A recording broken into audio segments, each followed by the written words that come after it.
2 times a year. That's it. The only time that's supposed to happen is if your life is in imminent mortal danger. You may die in the next 15 minutes. That's like being on a highway and an 18-wheeler is about to pull over on you, or somebody's chasing you with a knife or gun or something like that. That's the only time we're supposed to go into fight or flight, and typically it's about 30 minutes from the time the event ends until we're out of stress. All right? The problem is, based on the latest research, the average person's not going into stress 2 times a year. They're going into stress 5 to 15 times a day because our memories have devolved and more filled up our stress barrel, and then we pass down our filled up stress barrel to our ancestors. So let's compare those, okay? So that would be 1 hour a year you'd be in fight or flight stress if you're, working the way we're supposed to work with no malfunctions.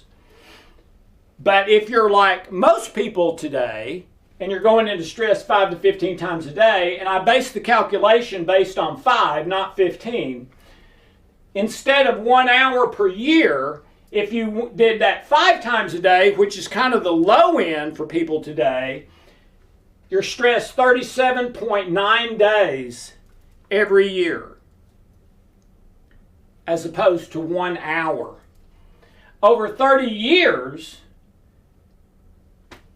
that's 1,137 days, or 3.1 years. You're throwing away 3 years of your life and probably greatly reducing the happiness, health, and success of your life, because even when you're not stressed, you're weighed down before and after by the stresses that happened then.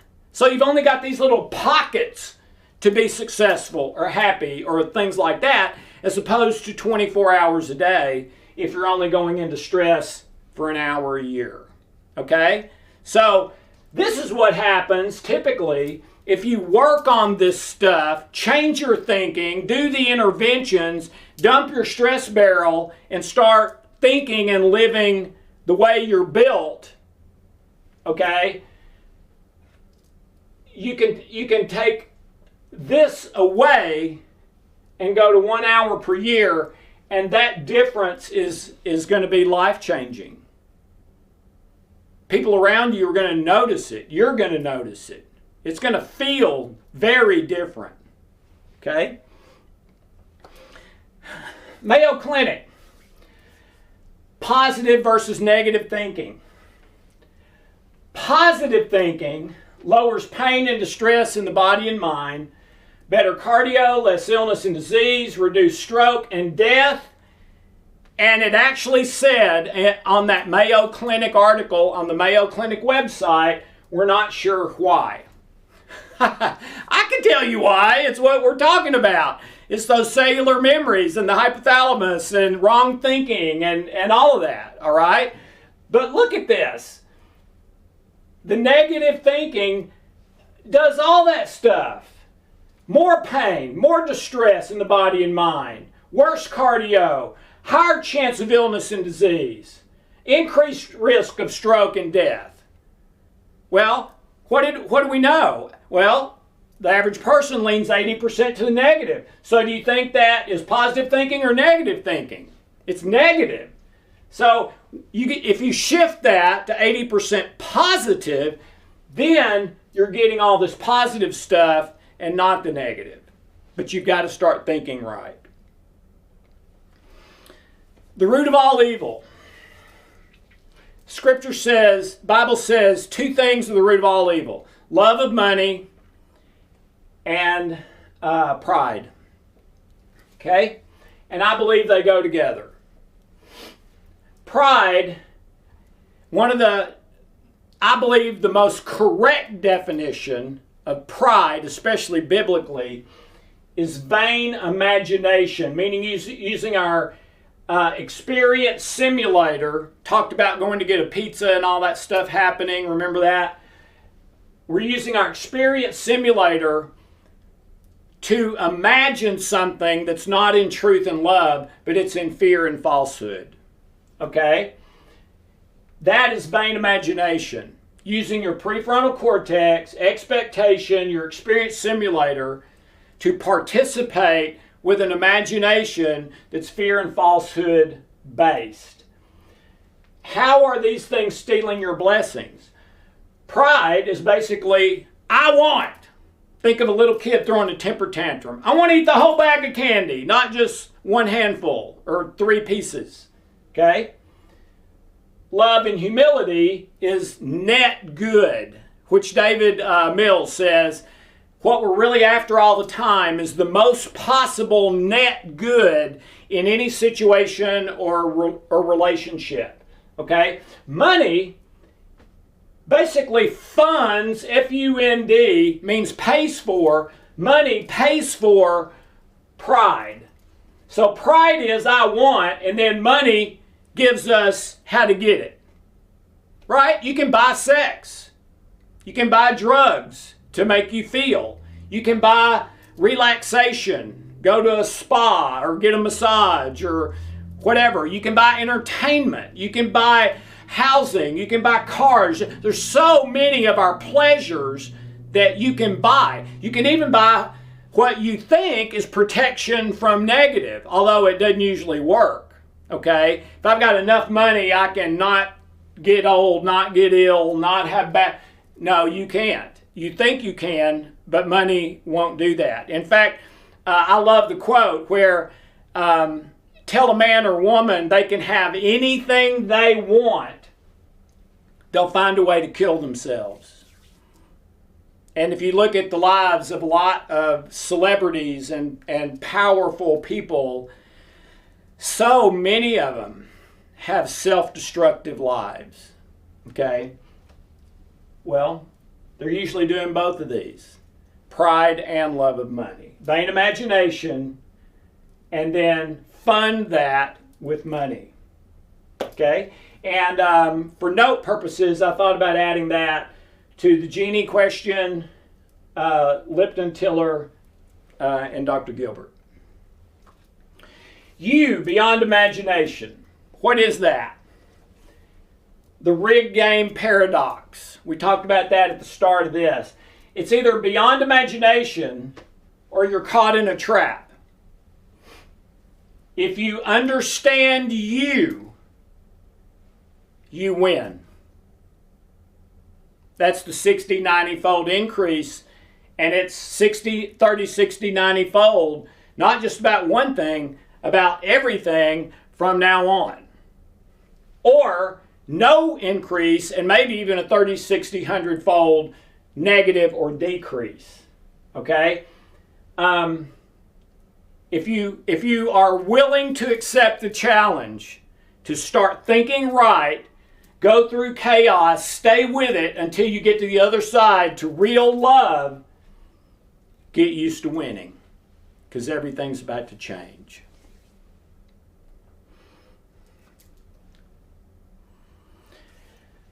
To me, the 15 love factors from 1 Corinthians 13 that we've already talked about, all 15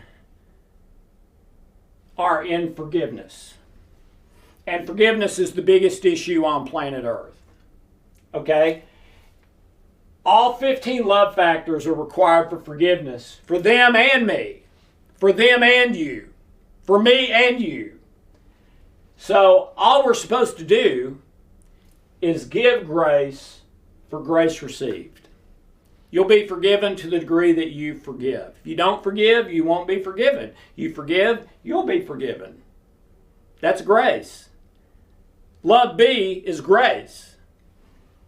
So give others grace for the grace that you have been given. In gratitude, thankfulness. I thought this was an interesting question. Is there any way to sin and not get the rigged bad results? I don't know. Maybe.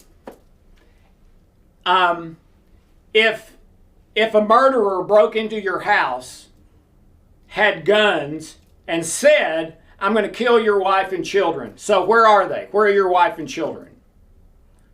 I remember in 8th grade Bible, I went to a Christian school. I remember in 8th grade Bible having a very lively discussion with the teacher about that very scenario. And his position as the Bible teacher is you can't lie, so you would tell them the truth. And they would go kill your wife and children, and you're just trusting God that, you know, we're all going to go to heaven and all that. Dietrich Bonhoeffer on the other side, one of the most respected Christian theologians and writers in history from Germany. He was killed by Hitler in the Holocaust for standing up for God, basically, because Hitler wanted everybody to bow down to him as God, and Dietrich would not do that. He would not renounce Jesus. So he says, lie with all your heart in a situation like that. Well, you know what? If I was in that situation, whether right or wrong, I believe I would lie. I'm not going to tell you where my wife and children are so you can kill them. Okay? I'm just not. Do what you need to, but I'm not going to do that. Okay? Right or wrong. The point as to why maybe it's not a sin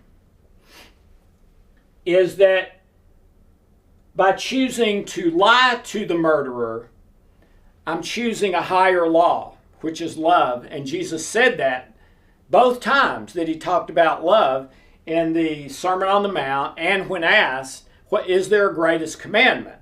And he said, yeah, love God, others, and yourself. Okay? The other thing he said is there is no law against love, and if you love, you have fulfilled the whole law.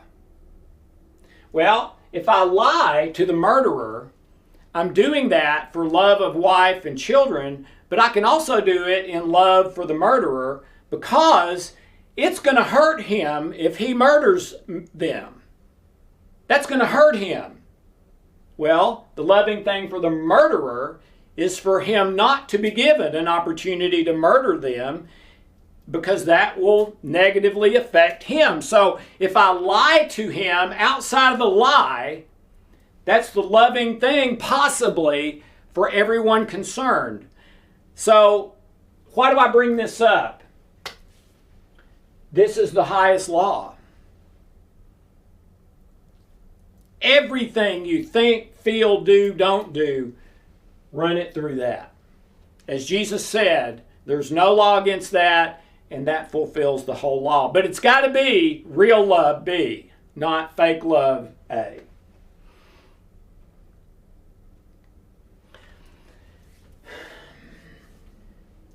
So, before doing anything, always ask yourself, does the highest law apply here, and how? And when I do that, I get that 7-second positive spike. So I believe if you even ask that before doing something of God, Father, what's the love, highest law thing to do in this situation? I believe you'll be blessed just for asking.